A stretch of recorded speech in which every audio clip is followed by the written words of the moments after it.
with a higher fat content than ground chuck that you drain it off. But this is ground round and it's very lean. And we just want to get that browning real quick like. Let me make sure my eye's on. And I have a great big pot of water that I'm going to bring to a boil to cook our spaghetti in. Now here I have just some link sausages that you can buy in the section back there where you get the Polska kielbasa and the hot dogs and lunch meat and that kind of thing. I take the casings off. Let me show you how to do that. Sausages like this come with a casing on it. Just take a knife and just run down one side of it and it peels right off. Now here is where you can use whatever you like and just discard that casing. You're not going to eat that. You could use mild sausage, Italian sausage, which is what I'm using today, or you could use the sweet, which is not sweet like you think of a sweet pastry type sweet, sugary sweet. It just means it has fennel in it. This particular one, I'm just going to use my fingers and kind of crumble it up. It's not cooked, so we need to brown it in with the beef. But this one is mild, and it is Italian sausage. This is not breakfast sausage like you would fry up for breakfast, although I guess you could eat this for breakfast. This is Italian sausage. So it's flavored with, you know, Italian seasonings and spices and different things in there. So it's a ground pork product. If you don't like sausage, you could leave it out. But I find that when you blend the two, it gives you a total different flavor. I make spaghetti umpteen different ways. Sometimes I just use marinara. Sometimes I use just a meat sauce. Sometimes I do a bolognese sauce. I do, you know, puttanesca. I do all kinds of different kinds of spaghetti sauces, pasta sauces, because I really do. This is, if I had to pick a favorite type of food, for me, it most certainly would be Italian. There isn't any kind of Italian food that I know of that I don't like. So I just adore Italian. My dream, you know, you hear people talk about their bucket lists. My bucket list is to go to Italy someday and eat my way through the Tuscan side, the village, the mountainside of Tuscany. I would really like to just spend a lot of time there and just eat my way through Italy. To me, that just sounds like heaven on earth. But in the meantime, I can bring Italy home to my kitchen through its cuisine, because I tell you, there's such a variety. A lot of people think that, you know, it simply just means, Italian food just means spaghetti, and most certainly it does. But there are all kinds of different types of things that are Italian food. Oops, I forgot one sausage here. Let's go ahead and put him in. Now this makes quite a bit of sauce, and if you have any left over, it freezes beautifully. Let it cool and put it into, you know, maybe you're just feeding the 2 or 3 of you. Put half of it in a container and freeze it. And then when you don't have time to cook dinner one night, take it out, thaw it in the microwave, heat it up, and there you go, you've got dinner done. So we're just gonna let our meat brown away and render out all of its goodness out of there. And let's put this over in the sink. And let's get started on the next part of this, which is some veggies. Now, I like, in my spaghetti, I like green pepper and I like onion. If you have a red pepper, by all means, you could put a little red pepper in there. If you had a roasted red pepper would be delicious in this. You could use anything you like. Carrots shredded up real fine in a spaghetti sauce brings just a wonderful sweetness to it. But this is the basics. This is just a green pepper and an onion. Because really the star of this sauce is the meat and the tomatoes. So we just want to keep it simple. Want to kind of dice this up sort of fine. Not real big chunks. We're going to saute it after that kind of browns out a little bit, you know, renders out some of its fat. I love veggies, and I'm on a quest to get more vegetables into my children's diet. You know, you see the boys on here with me, and they're good little cooks, but they just are not veggie eaters like I wish they were. And I heard a lady say one time that vegetable eaters are not born, they're created. So, now if I was making this for my children, I would dice this very, very fine and they'd never even know it was in there. But they're not going to be eating with me today, so we're going to leave it in a little bit bigger chunks. Just kind of put that to the side. I heard a thing once that said it takes 10 tries, tastes of something, before your taste buds decide that they like it. So if you're like me and you're on a quest to get more vegetables into your family's diet, try it over and over and over again. And the boys sometimes get upset with me because if I'm cooking something different for dinner, you know, I'm like, you have to try it. You have to try that roasted Brussels sprout or broccoli or whatever it is that I'm cooking. You have to at least taste it once and swallow it every time. And it's the same story over and over. Mommy, I already tried that. And I'm like, nope, you got to try it again. So we're working on things. I know so many of you are doing the same thing I am because I hear from you. How do you get them to eat? Now, listen, I'm working on it just like you are. They love to cook. And Aaron is much more adventurous in the kitchen than Austin. Aaron will try anything, at least once. He may spit it out, but he'll try it. So we're just, like I said, if you're making this for your children, dice it a little finer and they won't even know. It's a meat sauce. They'll eat that. And just shred it up. I sneak veggies in every way I can. I shred them real fine and put them into meatloaf and whatever I'm cooking that night. I am convinced, and I'm not a nutritionist, a dietitian, or most certainly not a physician, but I am convinced that a great big portion of our health problems today are simply by our diets. We don't eat enough fruits and vegetables and whole grains and that kind of thing. So we're going to try to work on that for each other. I'm going to give you some ideas, and if you have any ideas, you let me know too. Now that's browning up really good. I'm going to take a quick break. I'm just going to let this continue to brown. Then when we come back, we're going to get these veggies in there and build the sauce, and then we're going to start on the salad and the bread. I'll be back with you in just a minute.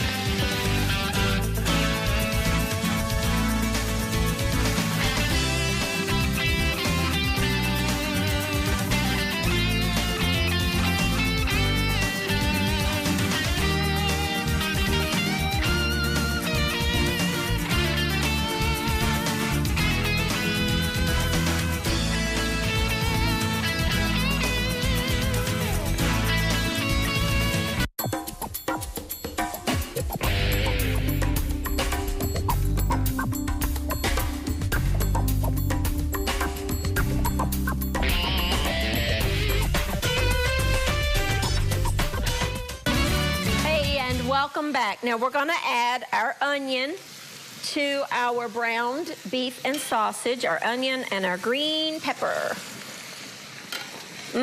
Smells so good. I love the smell of onions sauteing. Just love it. Stir that in. And then we're going to add some garlic, and I'm just using the pre-chopped garlic to equal about 3 cloves. That's about the amount you want. Put that in the sink. Stir that in. Smells so good. Just kind of get that going. You want to just soften those onions and the bell peppers a little bit. Now, we're going to add, before I add my liquid, I find if you put your dried herbs and spices in your recipe before you add all your liquid, it really, the oils bring out the natural flavors of the herbs better. This is a couple of tablespoons, because this is a lot, of just a dried Italian seasoning blend, which is dried basil and thyme and rosemary and oregano, those kinds of flavors that you associate with Italian food. And then I'm going to add, this may be something many of you have never tried. This is fennel seed. You've seen me use it a few times on here before. You know, I guess if I had to pick out, rosemary's my favorite, but if I had to pick my second favorite herb and spice to use, this would be it. It's fennel. And it just comes in seeds. You taste one. It's got a anise type flavor. I love it. I make lots of recipes with fennel seed. Couple of teaspoons of fennel. Oops, let's get back in there, guys. And I just want the oils of the meat to kind of bring out the flavors in that. Just kind of let that hang out for just a minute. Now we're going to add some salt, about a teaspoon of salt. I use kosher salt always. And then some fresh ground pepper in there. I wish you could smell that. Turn it down because we're going to add our tomatoes. Then we're going to add our tomatoes. Now, I like a little chunkier sauce. If you don't like chunks of tomato in your sauce, then you would want to add just all tomato sauce. But I'm going to add a couple of cans of just diced tomatoes, liquid and all. Don't drain them. Believe it, my pan may be too small here. Let's get those stirred in.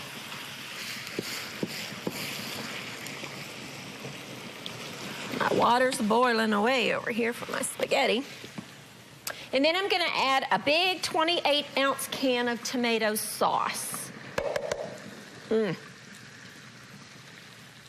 that's 2 of the small 14-ounce cans. I think it's 14.5-ounce cans of tomatoes diced up. Doesn't matter if you get the petite or the regular, whichever you like. And then 1 28-ounce can of tomato sauce. And that's it. We're just going to kind of let that simmer and let those flavors blend. Turn it down to low. Simmer whatever's the lowest setting on your stove. Cover it and let it just sort of simmer away for about, 20 minutes or so is good. The longer, the better. If you can let it simmer for like an hour, that'd be great. You know what you could do is do this step the night before. And then in the morning, put it in your crock pot and let it just unload while you're gone to work. And then when you come home, it just will be fabulous. So, as little as 30 minutes, but the longer you can let it simmer on low, the better. So let's get started on our bread mixture. Now, I have a loaf of just Italian bread that I bought at the bakery. And I'm just going to kind of cut it in half. And here's where you can let your imagination go crazy, because you can use whatever kind of fresh herb that you like. I have made these butters. We're making a compound butter. I've made them with thyme. I've made them with rosemary. I've made them with tarragon and just any and all kinds of herbs, whatever your family likes. 1 stick of butter, softened at room temperature. I like unsalted butter. And then some parsley. This is flat leaf Italian parsley.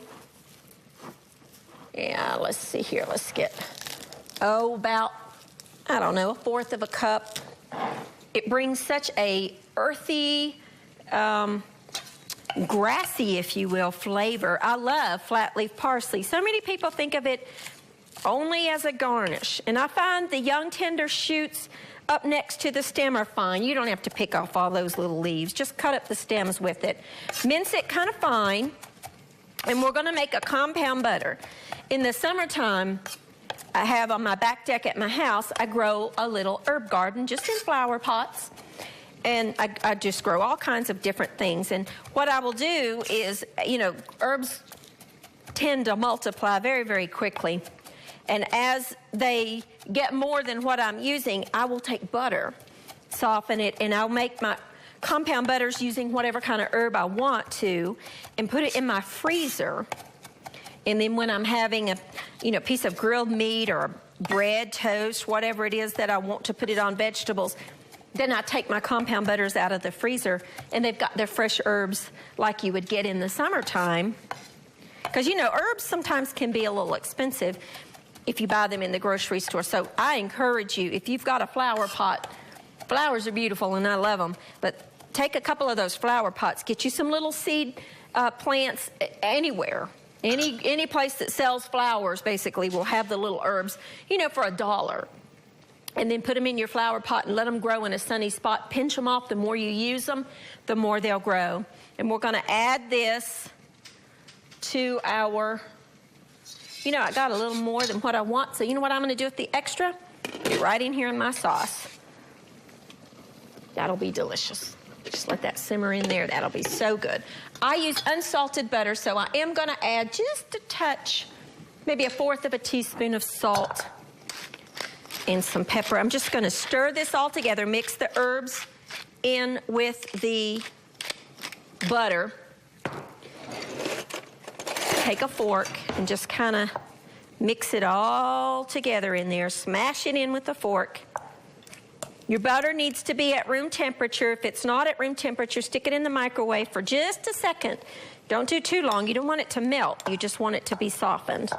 Maybe 10, 15 seconds, depending on your microwave. And then take 1/2 of your bread. We've made this kind of thing on the program before. I do this a lot with different kinds of bread. Little offset spatula, take 1/2 of your loaf and put your butter on there. I'm just gonna put the butter on there. We'll wrap it in tin foil and get it in the oven over the break. And when I come back, we're gonna get the pasta in and get the salad dressing going. I'll be back in just a minute.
And welcome back. Now our sauce is simmering, our bread is in the oven, and our pasta water has come to a boil.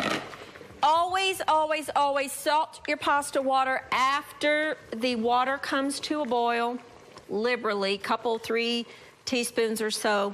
Because if you put it in there before the water's boiling, it won't dissolve. It'll go straight to the bottom of your pot, and it will what you call pit the bottom of your pot, which means it'll scar it and it just will, it can ruin your pots. So never add your salt until your water is at a boil. I'm gonna add, and I'm doing the cardinal sin, so to speak, of Italian people. I break my pasta. I just do. I know I hear them all the time. Don't break your pasta, but I do, because I like it in shorter lengths. So that's my way. If you don't want to break it, don't have to. And you can use any kind of shaped pasta that you want. You can do, you know, penne, rigatonis, whatever you want with this kind of sauce. I wouldn't use the real fine angel hair because this is a heavy, hearty sauce. So you want something that can kind of hold up to it. If you can find bucatini, which is a hollowed And I find I can find it now. It looks like spaghetti, but the inside is hollow like a straw, a little small straw. This is a wonderful sauce for that because the sauce will go down inside those little nooks and crannies. Now we're gonna make a salad. We're gonna add our lemon. We're gonna do the juice of a lemon. And I've just put a small strainer over my bowl because I don't want the pits in there. And you've seen me make salad dressings before. And I just tell you, they're so inexpensive to make yourself, and they taste so much better than the bottled things that have so many chemicals and preservatives in them. And I really like vinaigrette type dressings. And I find that most people do. Now, my family definitely does. Not to say they don't like the occasional ranch and that kind of thing. And we've made different dressings on here. It's just this particular one happens to be the one that I like. I like a lemony vinaigrette type thing. I have about a teaspoon of dried oregano. I want to add about, I don't know, a spoonful. It's not rocket science, just whatever amount you like, of Dijon mustard. I want to add a little bit, and I like the coarse ground because I like to see those little mustard seeds. But if you don't like that and you want to just use regular smooth, go right ahead. I want to kind of put my salt in there in the acid, which is the lemon juice, to sort of dissolve that salt. Mix those things together. Then I'm going to add a little bit of red wine vinegar. I don't know, about 1/4 cup of red wine vinegar.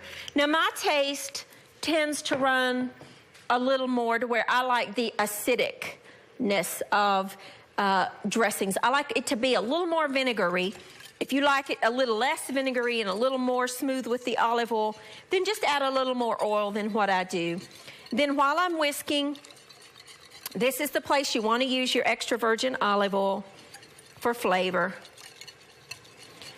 And you know, it doesn't completely emulsify, but that's okay. It's all right. Just, you know, get it to where it mixes, and you might leave your whisk in there and then, you know, re-whisk it when you're getting ready to serve. To go along on my salad, now I just have beautiful greens here. I'm going to add some cucumber. Now I leave the peelings on my cucumber. Sometimes I'll seed, sometimes I don't. It's up to you, whatever you like. If the seeds are big, I would seed them. I'm going to dice this up. Just some cucumber. And this is where you can use your own, whatever you like. I happen to love cucumbers. So I'll put a little cucumber on my salad. And a little bit of radish. I really like radishes. I like that peppery bite. In the summertime, my mother grows a garden, and we will pick those little radishes when they're just barely big enough, and we will put them on butter on bread, and it's wonderful. Like that. And just a little bit of radish. If your family doesn't like radish, then leave it out. That's okay. It's up to whatever your family likes, because that's who you're cooking for. And then just drizzle a little bit of your dressing over there, and that's it. That'll keep in the refrigerator, you know, a week or more. You might have to stir it back up, but that's okay. So by all means, just when you're getting ready to serve, put your dressing over the salad. And you can take one of your little green leaves and taste it for seasoning. Nope, doesn't need another thing. Absolutely delicious. I like vinaigrette type dressings. This would be a wonderful thing to make in the summertime, or if you have, you know, fresh produce that you're going to grill. Marinate your zucchini and squash and peppers and whatever you're putting on your grill in this dressing. Marinate it for about an hour and then put it on your grill, and then take the excess marinade and brush over it as it's cooking. It's delicious. So salad dressings aren't just for greens. Let's check our sauce.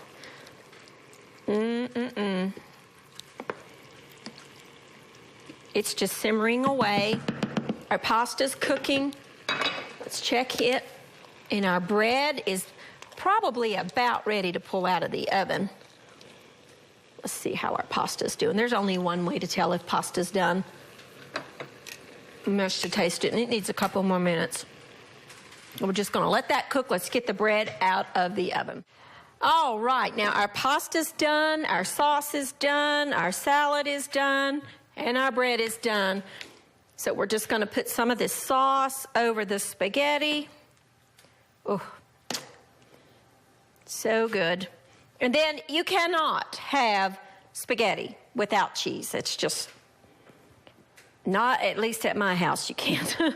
So we're gonna add some freshly grated Parmesan cheese on top of our spaghetti, and there you go. And here's our salad with our wonderful little lemony dressing on there, and our bread. Let me get the right knife here. Whoops, wrong one. Let's get the serrated knife and our beautiful bread. Now, I'll tell you what I did do before I put it in the oven. I forgot to tell you to sprinkle a little bit of your Parmesan cheese on there. So I did add a little bit of Parmesan cheese.